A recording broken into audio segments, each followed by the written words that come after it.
It's killing. And today on Diversified Game, this is like this, to be honest with you guys, especially for y'all listeners, this is the most like times I usually don't repeat guests. And this would be, I think, like King RJ Mahdi's third time on the show. And I love every time he comes on because he has some new game to give us. He teaches me. If you guys don't know King RJ, his links will be in the description box. I just have to give this shout out because I tell him, and I told him before coming on, I have the most movies, Nigerian movies to be exact, but nobody has more clothes than RJ Mahdi and Jacob Caesar. Nobody has more clothes. I talked to RJ earlier today. He was wearing something different than he's wearing now. And so, RJ, welcome to the show. How you doing, brother? Peace, man. Thanks. Thanks for noticing, man. We try to, keep some new threads, just if for nothing else, man, just inspiration for the brothers and sisters, man. Get some new ideas, motivation floating around. That's all. Well, shout out to my tailors though, man. They keep us nice. They keep you fly fresh, because that's not the stuff that I see folks wearing from Amazon. Like, that's fresh. That's the real deal. Kind of like this shirt that I have on from wearghana.com. Thank y'all for this shirt and putting the Diversified Game logo on it. RJ, you got a documentary you just put out. I want you to tell the people all about it, and then we can talk about it, but tell them, why did you put this documentary out? I mean, to be honest, the why is, it's quite simple. What we've done over the last 7 years, and even, over the last 20, since the first time I've come here, has been, something that's never really been done, right? The things that we've created, the work that we've had to go through, the challenges we've had to face are like no other, or like few. And so, when you've lived through that kind of story, it's only right to, put it all down so that it can be understood, right? Because a lot of times people know you from one thing or another, right? They know you from whatever you've done the last 2 years, and they don't know anything about you from before that. Or they know you from who you was 10, 15, 20 years ago, and they haven't seen what you've done since. So, we felt that it was right to just put it all in one place, answer a lot of questions, help people to understand the journey that has had to, take place, and just kind of make our intentions known of where we're trying to go, what we're trying to build. Well, your journey, you have come on the show before. You've done, everybody's show. Oh, well, I'll say almost everybody, because there's somebody new every day, right? But you've done so many of the shows, especially for the Back to Africa crowd. But, to hear like the people you were connected with and the way where you stayed. And, we hear about the work you do in a quick Instagram post, but to show that, oh yeah, we opened up a library, like it was, like that. You move quicker than China. For a lot of us, we're thinking we're doing something new. To you, right, this is just a repeat, because nothing new is under the sun, and you keep it humble. You keep it real humble. So where do you think we are on this Back to Africa movement? Like, just since you were born into this? I think right now, I think that a lot of us are either rushing things prematurely in our Back to Africa movement, or we are, how can I say, let's just say a lot of people's popularity precede their productivity. Mm-hmm. When I say that, just to say that we are going about it more so about who can be known for what, right? Trying to rush things to seem, a certain way, right? Everybody's like, as soon as I get on the ground, I want to YouTube, and I want to, I'm gonna start vlogging my journey, right? And then, we've seen that turn into so many,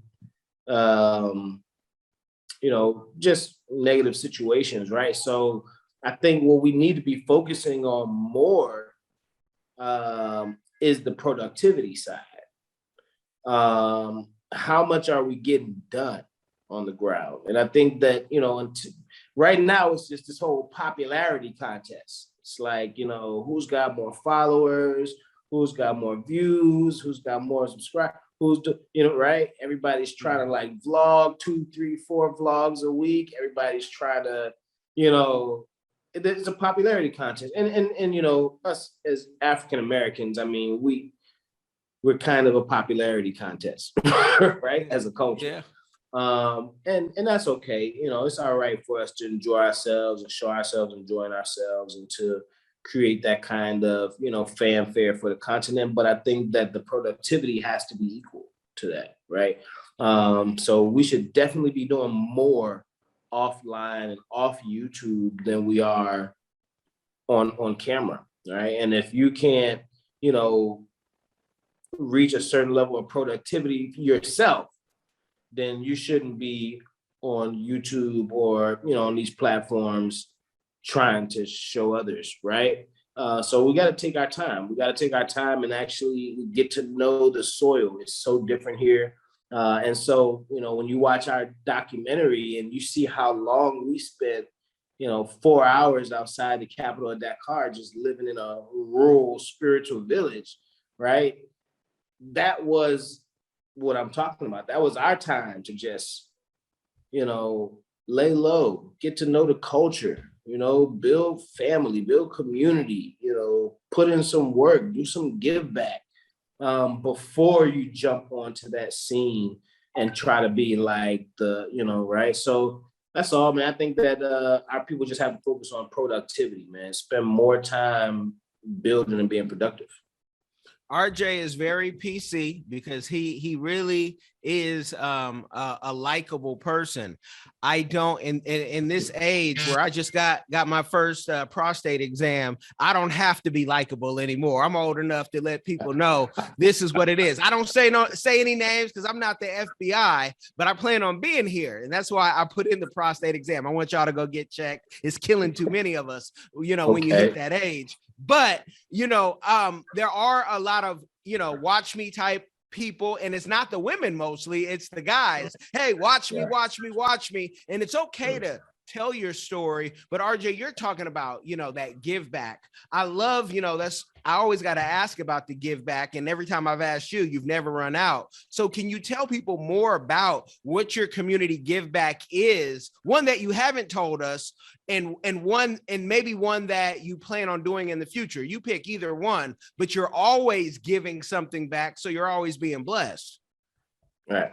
And I mean, that's always got to be a part of the process, right? A balance is necessary. In coming back to the continent, the balance of give and take has to be even. There's never a situation where you want to seem as if you're taking more than you're giving. And so, that's a constant thing. It's not even like a one-off or, what have I done in the past year? No, it's like every program that we put in place has to have some form of give back, whether that's through employment, whether that's through sponsoring programs like Give One Project. You saw there, we sponsored Give One Project for 4 or 5 years, right? And that's paying a rent on an office, right? That's paying staff, secretaries, and whatnot. And this is literally just coming out of our pocket. This is not like Give One Project didn't make us any money. It was only simply for building and developing young people, for giving these young teenagers an opportunity to see more, learn more, do more, right? But we had to pay for that. And that's 4 years, literally out of pocket. Offices, staff, travel expenses, transport, you name it, all kind of events. The launch alone, right? We had over 500 teenagers at the launch, but we hosted the launch at this beautiful resort hotel that was really isolated. It's called Hotel Algena. It's in Cowlack. but it's off the beaten path. You can't just catch a quick taxi or bus there. So we ended up having to pay for buses, city transport buses, to bring the seniors from the local high schools to reach that place, right? And this was just like straight out of pocket. Like the kid, like, hey, we don't have a way to get there. It's too far. We can't afford taxis. And we just was like, all right, well, we'll rent a few buses and we'll send them to your school to pick you up at this time to bring you to the event, right?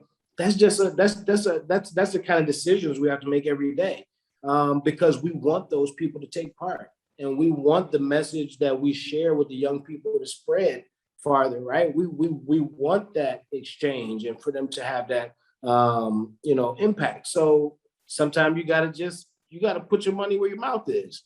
And so I think that over the past several years, we've just become accustomed to putting our money where our mouth is, especially in terms of making sure that everything we do on the soil gives back to the soil in some way.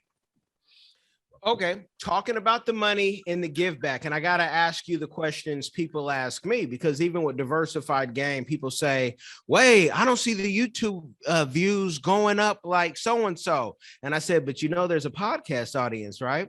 That there's radio that have called me and said, hey, you interview more African millionaires than we do. Can we air some of your stuff?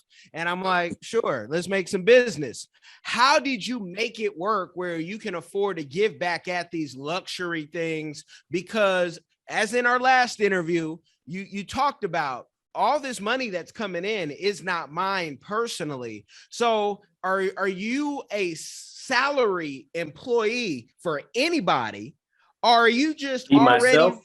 Yeah. Are you already wealthy where, you got your index funds and that money's making money on top of that money? Because somebody is listening to this, especially, and saying, well, how do I even get there? Like, what type of bread did this guy have to move his family, do all this give back, have a fresh outfit? Now I'm going to say you wear a fresh outfit 2 times a day at least. And so that's the rumor. I started like how do you business wise structure that? And how many companies do you have?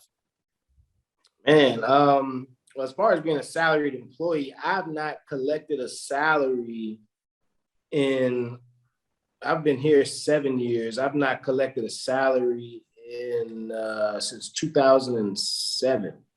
So 14, 15 years, the last time I actually collected a regular salary or paycheck from a job. I've always been independent. I've always been comfortable earning my own money and living off of what I make for myself. I'm extremely uncomfortable in a salary job. Extremely uncomfortable. For everybody else, it's their sense of security. For me, it's extremely uncomfortable. If you told me right now I'll pay you $10,000 a month, I'd be extremely uncomfortable. For real. So I've always been independent. I've always been entrepreneur. But here, just in terms of like how do we do it, right? Like I say, every business that we structure has factors of give back. And again, that, make to some people seem like, okay, everybody's got to have staff, right? So you hiring staff's not a give back, right? Or give back. But when you really think about the long-term effect of what you're doing, staffing, sourcing, where do we get our products from, right? Not importing, but making sure we export, educating and developing. So for instance, all of our staff come straight out of either high school or college. We do a lot of internships. We're educating people before we're employing them, and then we're employing them. Right. So not only are we going to train you, develop you, give you these skills, but we're also going to then hire you or contract you afterwards and put you on payroll. And then even aside from that, you have a lot of opportunities here to get involved with efforts that aren't commercial. Right. And so those are the efforts that are really important to get involved with, not the ones that it's always how much is my ROI? What am I going to make back? But you want to ask yourself, what's the impact that this is going to make? Like I can see I'm probably not going to make my money back, but okay, it's going to help this many people. Okay, great. Right. Something like a library, right? We don't make anything off of that. I've never taken a penny for that, right? We built it, stocked it, filled it, put Wi-Fi on, paid it up for years, and just left it there. It just gave it to the community, right? These are the kind of things that just are necessary. It's not really, I don't think of things as terms of how much I'm gonna make from it. Like that's number one. It's always about what's the impact, right? What is the maximum impact from this, right? If I get paid from it, okay, that's great. But really, what is the impact, right? So we have all of these different types of programs like that. For instance, now we have our buy a brick program. I don't know if you've seen our program now. We have where you can buy a engraved brick, put your family's name on that brick, and have it set in stone in one of our repatriate communities, right? And that's not a program that we're doing for our bottom line or for ROI or for profit. We won't make anything off of that, each of us, when it's said and done.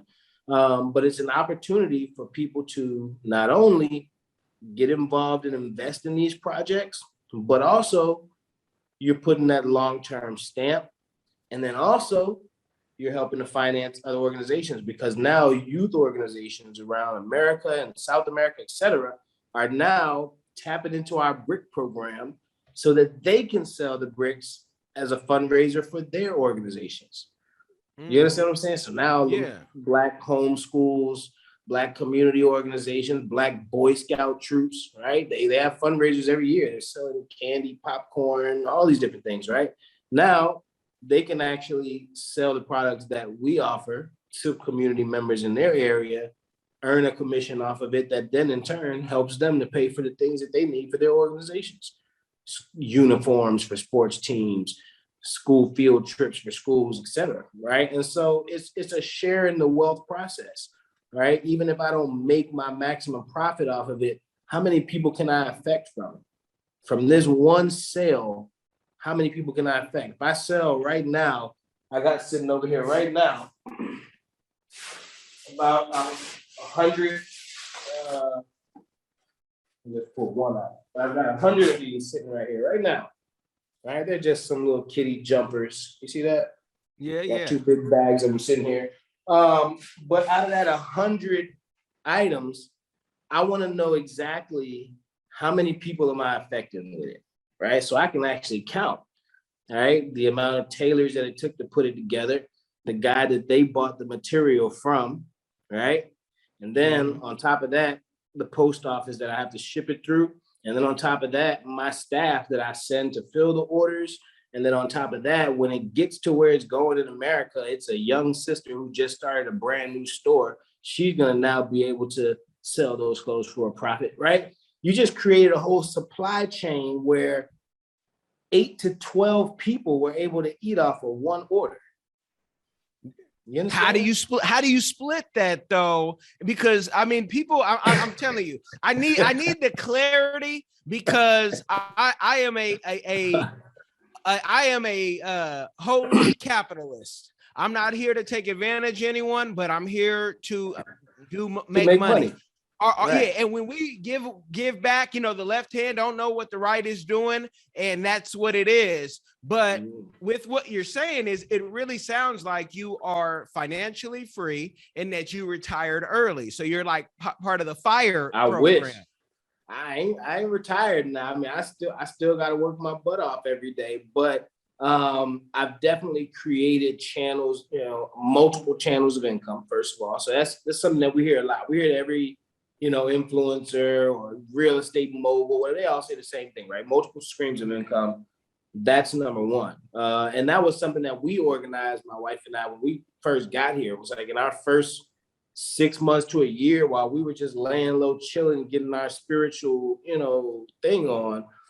We sat down and really inked out what those plans were, right? How many different businesses can we set up? How many different forms of incomes? So that's the first thing. Always having multiple streams of income that will create a sense of financial freedom. You may not be rich, right? I can't just, do whatever I want, right? I still have goals that I need to reach, but There are days where if I don't want to work, I don't have to. There are days when I'm sleeping or chilling and relaxing, and I check my phone, and I just got 2 or 3 payments in my inbox, right? So, right, we are making that kind of when you sleep money, right? But at the same time, that can run out just like anything else, right? We were just having this discussion a little while ago down by the beach with the repad. So we were just talking about, how many people who were rich, millionaires, and went broke, right? So it's not a be all end all, right? Wealth is not a be all end all. We've got to be wise. We have to be organized. We have to be, impactful, right? People don't care if you're not bringing some impact. I don't care how much money you have, right? Nobody's going to give you more, right? Because you're not bringing an impact. You're not influencing us positively, right?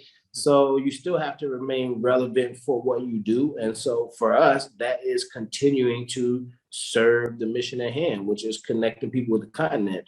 And so, we've got our different businesses set up. So we have our retail, our export business. We have our travel and tourism business. We have our investment business. We have our real estate side. We've got our, what's the last one? Invest and relocate, right? So, those are just within Made in Africa. But additionally, we've got other media businesses. We've got nearly 1 million followers across platforms on Facebook that a lot of people don't know that we own and operate. We use those pages for a considerable amount of advertising and clients. So it's really a situation where anybody, not just repats, set you up a whole lot of incomes. That's all. All right. 2 or 3 of them go under. If it's a pandemic and it drags your travel business, you can still make money off your other stuff, right? So you can, survive through these tough times. Teach a young person right now, who says, okay, I want to set all that up.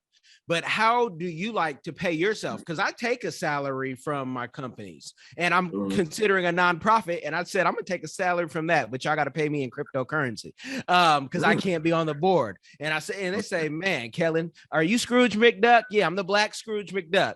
How do you like to, set it up where you like to just take disbursements? Because you're no longer under the American laws where, it's so tight that, oh, you can't do that, Kellen. You can't do that, RJ. That's illegal now. You can't give a gift more than $25 to, whomever. So how do you like to withdraw that money? Because what you're saying, and I could say some names right now because I know people's personal business, they're going to Africa, setting all this stuff up and have no idea what a ledger is, have no CPA at all.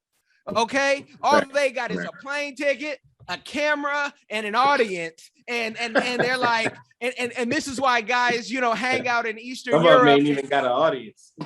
Yeah, some of them even got an audience, and some of them owe a lot of tax. I'm not going to say your names. Don't worry. But how do you like to withdraw that money and stay legal since you're still an American citizen and they only give you a $90,000 credit when you live out of the country like you do? So how do you structure all that? Well, I mean, in short, it's really just about, being the business yourself. Number one, that's how I think of myself. Is I am the business. I don't take a salary. I literally don't pay myself.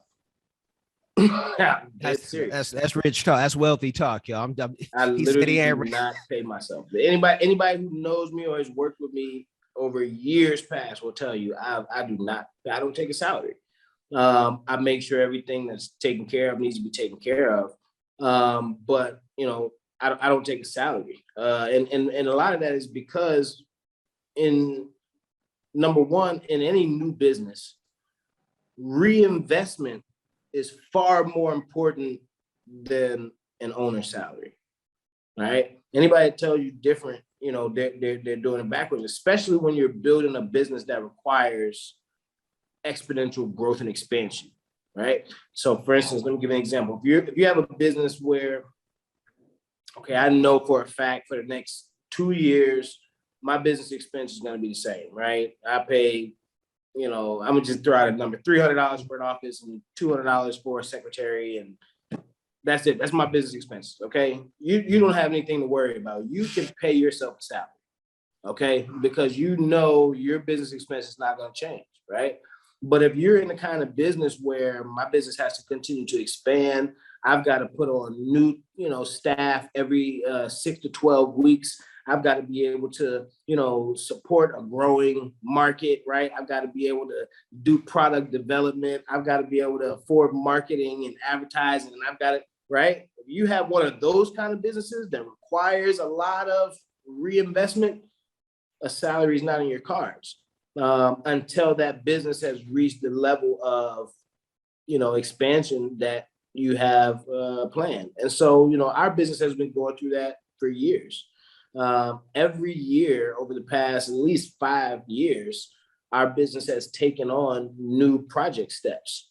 And we planned that out like that in advance. So when I think about paying myself a salary, when I think about the extra we have left over after an order, that profit that we make after a tour or after a membership or whatever, rather than me taking that and hiding it in my personal account as my salary, I just take it and reinvest it. It goes right back into the business, right? So whatever that extra is, $100 or $1,000, it doesn't matter.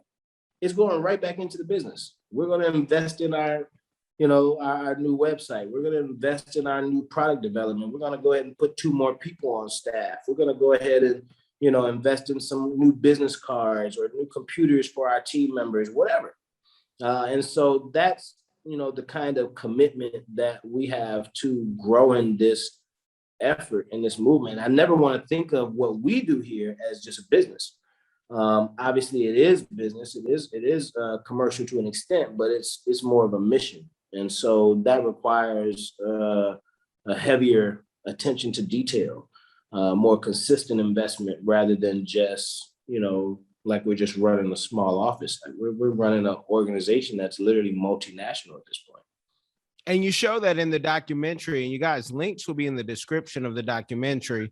I mean, RJ told you so much about his life, except where he hides his money tree. But that might go for that might be in your book where you say, okay, this is how I pay my bills. Because if you already have money, like we see some YouTubers, they may be retired, might have a pension, might have a whatever, and they'll let you know, this is how my bills get paid, but I haven't had to spend my money because I YouTube. There's been YouTubers who have said that, and they've been so out front. I never made a check from YouTube that could pay any bill of mine. And you have some videos that went over 300,000. But I've never made a YouTube check more than $120. Wow, YouTube. And that's like several months in between. I demonetized my YouTube months ago. I just turned it off. My videos don't get any monetization. I turned it off earlier this year. I was just like, all it really does is slow you down, because now you can't post certain stuff. They want to, copyright ban you for this and that. And, it was really just more of a hindrance. And I don't make anything off of it to any extent that I would care, so my YouTube is not monetized right now. Over years past it was, but I've never made a check from YouTube that was worth, throwing my hands up over. Yeah. Have you thought about, and I know you have the investment club, but would you, handhold, and what would that cost for someone to say, look, I got, $3,000 or $2,000, maybe a soldier or whatnot, and to show them how they can make a living and like really walk them down that, because that path, because people can get to Africa, and we've seen so many people go broke because so many of us don't know money. My name is Cash now, so it's natural when they bless me with the name that I knew something about it back in middle school. But right. Would you hold somebody's hand and say, yo, this is what works here? Because I might know all about index funds and, 401ks and solo 401ks. But in Africa, there may be a twist on it. And Right. that person may not know it's a brand new slate. When you come to Africa, you need to, come with let me learn. Yes, sir. Okay. How does that work? Right. So do you have like a package for that? I mean, our Exodus Club is that. It's consulting. You know, just to be perfectly honest with you, consulting is probably my first business right now, right? That's probably my first job is consulting. And that entails a lot because when you are making that transition, there are so many things that you will not know in advance. There are so many things that, end up surprising you, and you want to make sure that you have, somebody on the ground who can, make that a little easier on you, a little simpler. And so as our Exodus Club, members can attest, we saved them a lot on just, information, just being able to provide them information. Because if you didn't have it, you were going to blow a lot of money just to get that same information. So that's start to finish. That's from the day that you have interest in making that move, all the way through planning that move, all the way through the process of the move, all the way when you land on the ground, getting your place, getting your kids in school, starting a business. Even like you saw today, we linked up today with a half a dozen of our members who all live here, right? Some of them, they're doing really well. They're connecting, they're linking in, they're making their mark here locally. Some of them may be a little slower, right? Some of them, maybe they're not adjusting that well and they just need somebody to talk to.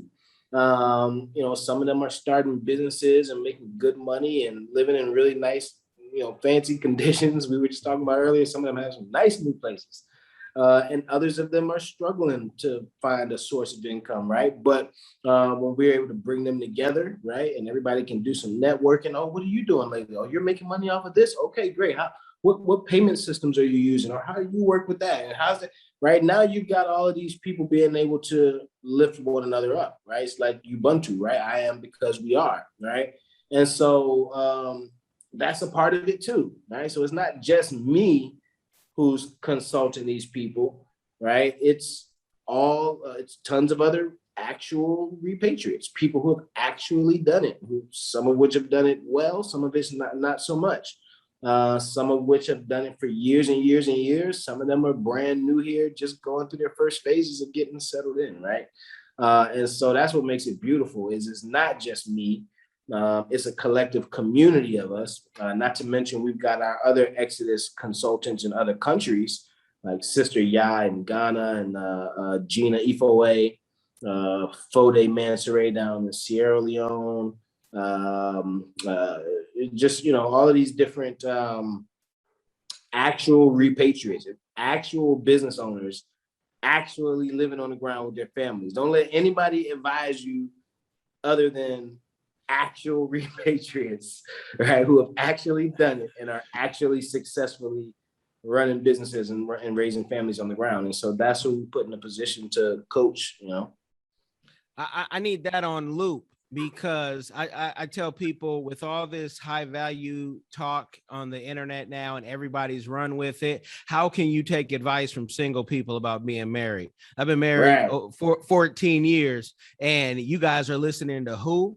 And you can then come to me and say, so-and-so said, I know so-and-so. I'm not, I don't want to hear what they said, or I'd watch it. I watch it sometimes, different people, because it's funny to me that people actually think this about marriage. Like it's all just about love. Marriage is a business.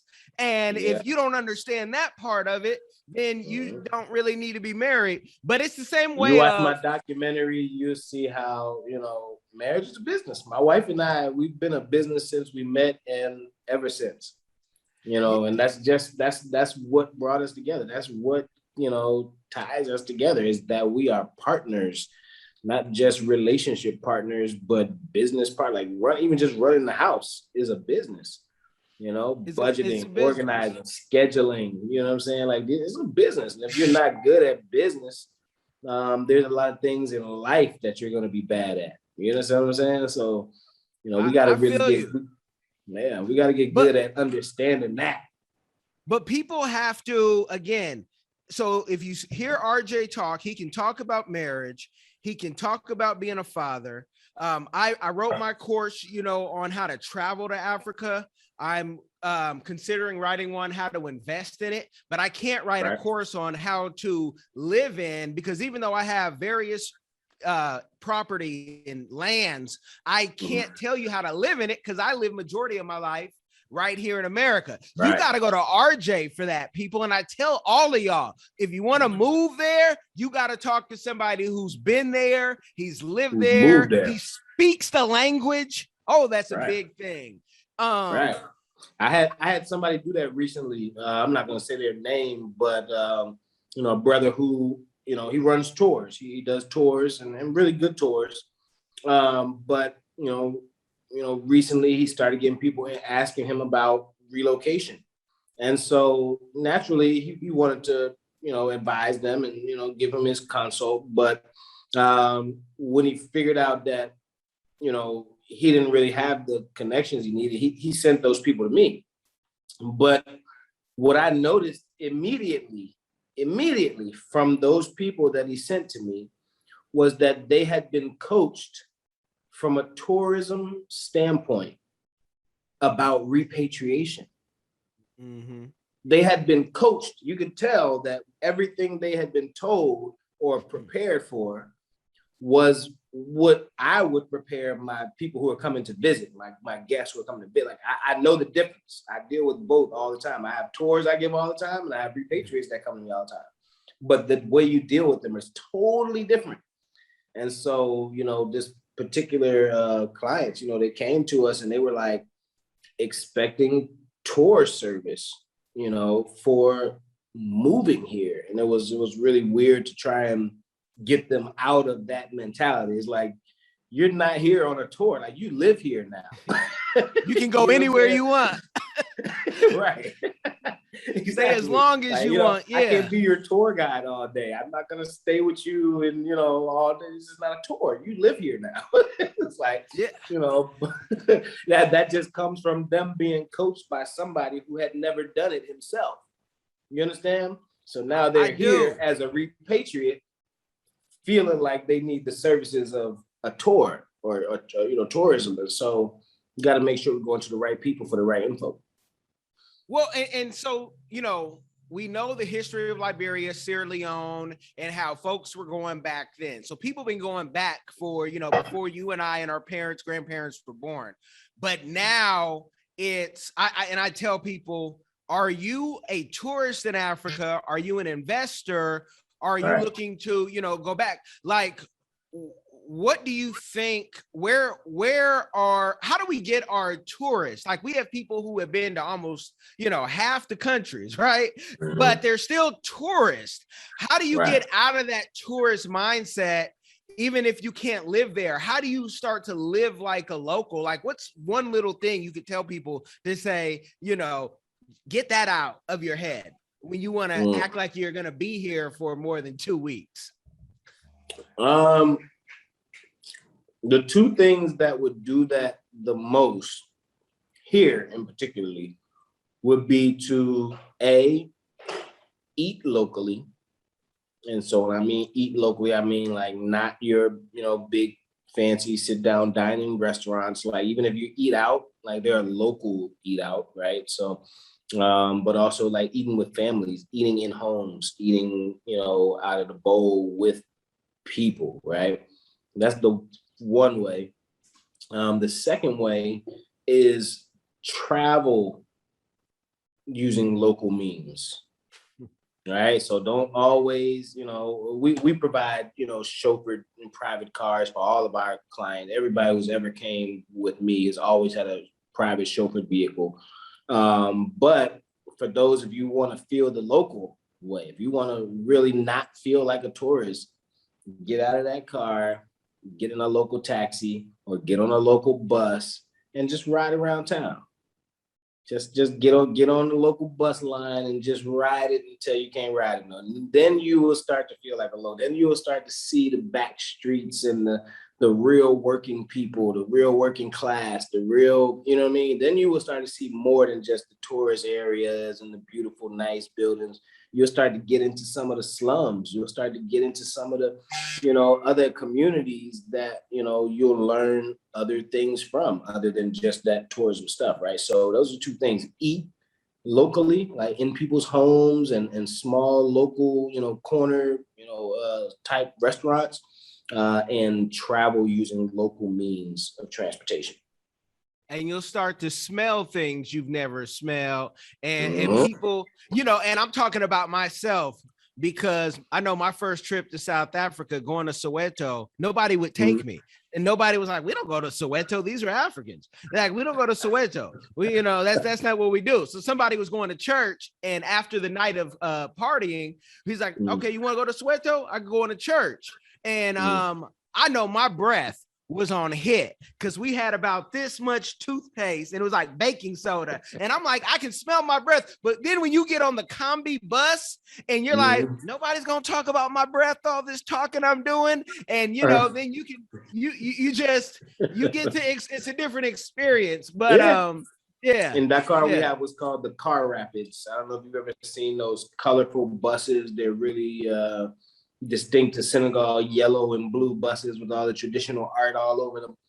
First of all, those buses, let me just tell you, those buses are 100% handmade. Okay, so they are not a brand of car. They are literally made out of refurbished old truck engines and oil barrels, and they are completely handmade here in Senegal. But they are like the official local transport. So like when you're in Dakar, you just need to get around in the little hoods. You just jump on one of those. It costs you 50 francs, which is like 25 cents, maybe, a quarter, right? It's how much you pay to get on, and that thing will drive you all through the streets all day long. But when you get on those, like, you're really in the community. Like that's the one place where you sit on that bus, you will know the people that you're living around a lot. and those buses get packed. They're packed. People hanging out the back, hanging out the windows. They're so packed, but that's the local transport. Like, if you want to feel like a local, start there. What is the because people a lot of times with Africa, and I've told Africans this, like I get into the debate with Africans when in Malawi, okay, you have Nsima, in Kenya you have ugali, in West Africa you have fufu or geri. I said, people, it's all cassava. Relax, we all eat the same thing. But with those buses, what's the difference between the Senegalese bus and the matatu, in Kenya, that has the same type of funky designs and the music going? Like, where do you see the difference? Literally, it's just in the art that you'll see on the buses. They have a distinct kind of art that is kind of true to Senegal. And then at the same time, like I say, they're 100% handmade. So a lot of the buses you see, especially in East Africa, they're Indian. So you see like the Tata buses a lot, and those buses are, they're an actual brand. Whereas, these car rapid buses are literally like, yeah, I'll show you here. Let me see. Can I turn my screen around? I can't. You see those? These are the car rapids. Oh yeah, I know. I've seen them. You've seen those? Yeah. Yeah. So that whole bus is literally handmade. Like, they made that out of oil barrels. Like, wow. And painted it with the local paint. And so, that's what makes them really unique. You don't see that nowhere else, because it's handmade. It's just like I was saying about my shirts, right? Each one is handmade, so there are no two alike. Like, you can't just duplicate it and have 1,000 copies, right?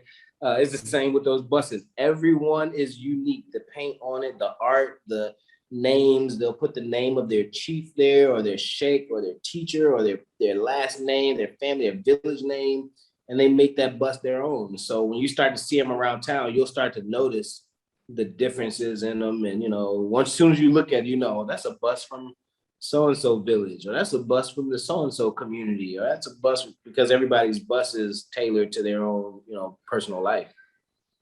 Man, this is good game. I don't want to give a game overload because I want people to check the description box and I want them to go watch your documentary. I want you guys also to know, especially the listeners, most listeners are a more educated listener. That's what the research says. Your documentary isn't to entertain, it's to educate. And I want to make that clear because somebody may start watching it and say, well, where's the nightclub scene at that I saw in the preview? It's not about the dream. It's about the whole team and how it's come together, and how even if you can't pronounce the things like RJ does, neither can I. RJ, that Wolof, he probably has some tribal languages times 10. What was you having a hard time pronouncing? No, you have some names of your teacher, the Arabic. We're not. Right. Yeah, like I Cisse, stuff like that. Yeah, because it's one thing, like even I don't speak English perfect. And so when I tell people, hey, pronounce it actually like this. Okay, check this out. I'm doing the best I can with the time I get to practice, right? Us Americans, naturally we have a flat tongue. So it's a lot of stuff that we can't really say appropriately over here if you don't train your tongue to be a little, you got to have that roll, you got to be able to roll your R's sometime, you got to be able to, instead of, it's not a K, it's a you know what I'm saying? You got to have that, that fluid tongue, man. And that just comes with the practice, practicar, and we have to, we need more of that. So I'm glad when RJ does his language lessons, I'm just throwing stuff out there, y'all. Then, you can get that practice because you have the patience of a saint. And that's why I really love everything that you do and appreciate and support. And just know, if you get tired of me saying, Kellen, everybody who come to Senegal or the Gambia don't got to know me. Just let me know. But to me, when they say that, I say, you got to talk to RJ. So I always send him, hey, on WhatsApp. And, people are crazy. And he never has told me yet, nah, Kellen, I can't take anymore unless they paying me. He always accepts. So I appreciate you for that, brother. Much respect. And just remember, man, you guys, take part in this win a free home deal that we're doing right now. I know a lot of people right now, they're skeptical. Everybody's like, they don't what? They giving away free. Like, yo, don't say we didn't put y'all up on game. A lot of people request a lot of stuff from us. One of the things that we get requested the most is find a way to help people do it who can't afford to do it. Right? And that's probably one of the most requested thing we get. Find a way to help people who can't afford it. Like, repatriation shouldn't just be for rich people. It shouldn't just be for, folks who got thousands of dollars. Try to find a way to help those of us who can't. And so that's what this whole win a free home thing came out of. We're giving away a 2-bedroom, 2-bath home in Ghana, absolutely free. Right. And that's awarded by the Senko for Repatriation Assistance Program. We're giving away a plot of land here in Senegal for free. We're giving away a year worth of rent and utilities for free. You want to move here and you ain't got the money, a year worth of rent and utilities could definitely help you out. We're giving away 2 free airline tickets courtesy of the UNIA ACL, right? We're also giving away a 2-week retreat in Sierra Leone, a wellness retreat. All of these things are, prizes that are presented by actual, champions for repatriation, members of the Exodus Alliance, and the state of the African diaspora, ECO6, is giving away $150,000 in Lumi currency. All right, so this is not a joke. This is not some marketing scheme. No, we want to be able to help people get here who can't afford it. So we did the math. We broke it down. We created a program where everybody can contribute. You buy a brick. The brick is $250. You get your name. You get 3 lines of text, 20 letters per line, up to 20 letters per line. That brick is going to be laid in formation in one of our repatriate cities and communities here. So you have that long term, out of it. But that $250 that you pay for that brick is going into the pot to help somebody be able to move here for free, to help somebody be able to do it that can't afford to do it. So, we're just looking for everybody to contribute. Right now until Kwanzaa, you can buy as many bricks as you want. You can buy one, or you can buy 1,000. It doesn't matter. There are only 1,500 to purchase, period. We only set it at 1,500. On Kwanzaa, we will be announcing all of the winners of those prizes. Somebody's going to win a free house. So, y'all can drag y'all feet all y'all want, but somebody's going to win a free house. Don't be the guy who's just sitting back saying, damn, I should have entered. Definitely. And that is a beautiful thing. And with that, you guys need to go check out madeinafricaproject.com. I'm not going to allow RJ to give any more of this free game. Until next time, y'all be blessed. RJ, right. I love you, man. I love what you're doing. Keep pushing, keep being you. Thank you. Thank you, my brother. Thank you, my brother.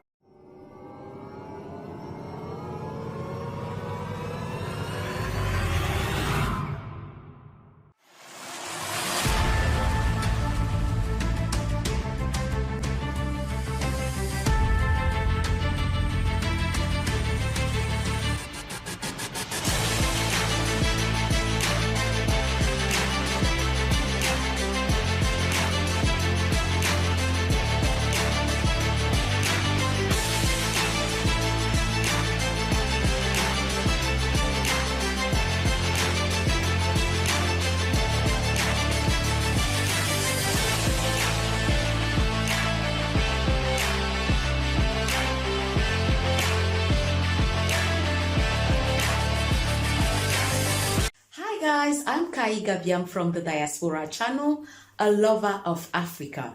If you love Africa as well and you would love to visit one day or to relocate to Africa, there is a course out there for you.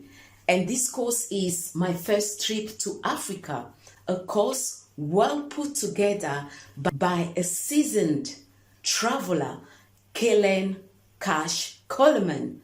This course is designed to prepare you to travel better, which will save you both time and money. And the great news is this course costs only $20, guys. It can't get any better.